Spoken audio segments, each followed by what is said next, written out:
on a CT or MRI center, it's a lot of money actually, a lot of headache, a lot of marketing. The other advantage with radiology, yeah, it's kind of an end subject also, and you can do a 9 to 5 job. If you just hold on to fetal medicine or anything like that, you can be happy with a 9 to 5 job. But it's also a 24/7 job, and if you're into CT or MRI reporting, it always carries behind you. The only advantage is you don't need to go to the center. With teleradiology, it just comes to your phone. You can open your phone and report and see a case and report wherever in the world you are. You can actually report and help in diagnosing the treatment. So there are a few advantages like what I said. In branch, yeah, kind of in branch, but it's also mushroomed fetal medicine, musculoskeletal radiology. So quite a bit of super specialty is happening in radiology.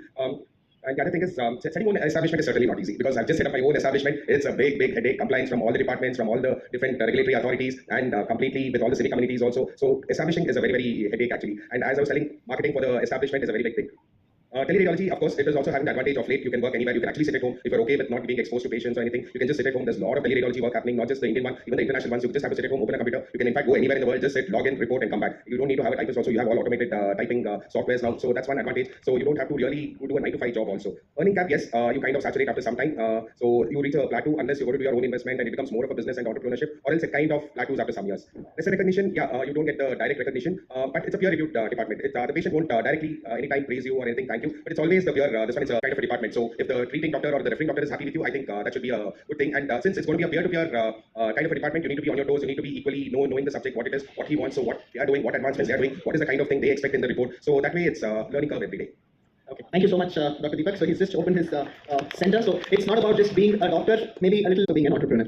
So anesthesiology. So would you like to take up the branch of anesthesiology? Yeah, quite ironic since I left it, but I mean, for the purpose of the seminar, I did speak to a lot of my anesthesiology friends and juniors as well, and what they say is they're happy, they're gratified, right? Because they are functioning as the intraoperative physician. It's literally like the life is in their hands, and that's what all the surgeons would say, that sometimes the recognition may not come from the patients, but surgeons these days demand, I'm going to operate only if this anesthesiologist is available. And the camaraderie and the trust that builds up, that's where you need to aspire to. In fact, one of my juniors did a study, and they said, now patients have also started realizing what it means for the anesthesiologist, and that's why they say, when I'm getting operated, doctor, I want this anesthesiologist, because during last surgery, everything went smoothly. The second most important thing about anesthesiologists compared to all other subjects, it's the one with possibly no saturation still, because there is still a lot of surgeries happening in most medical colleges, institutes. Surgeons themselves ask you to come and freelance sometimes if you've been their friends. So that is one field which is not having that much saturation. But if someone is not happy being an anesthetist and is missing that patient interaction, you now have the option of critical care. By doing MD anesthesia, you can go into DM critical care. Even with just MD anesthesia, there are courses called the IDCCM where you can freelance and work in ICUs and get a lot of patient interaction. The one thing which is very close to my field right now is that anesthetists are the center of pain and palliative management. Interventional pain management is going in a big way. And we see the difference when our pain specialist was actually an anesthetist before. He had come from Ramaya actually, now in Manipal. One shot of injection that he gives and delivers a nerve block, the smile that the patient gets, relief from the pain that we have not been able to offer. I think that makes it really worthwhile. So don't think of anesthetists as just being inside the OT, that's still best the fulcrum. But if you like to branch out, there are multiple options, and most of these options do not come with stress, barring of course critical care. But even critical care like emergency medicine, you work for those fixed hours. There's no one who's going to disturb you beyond that, and it's not like you have to rush for emergencies.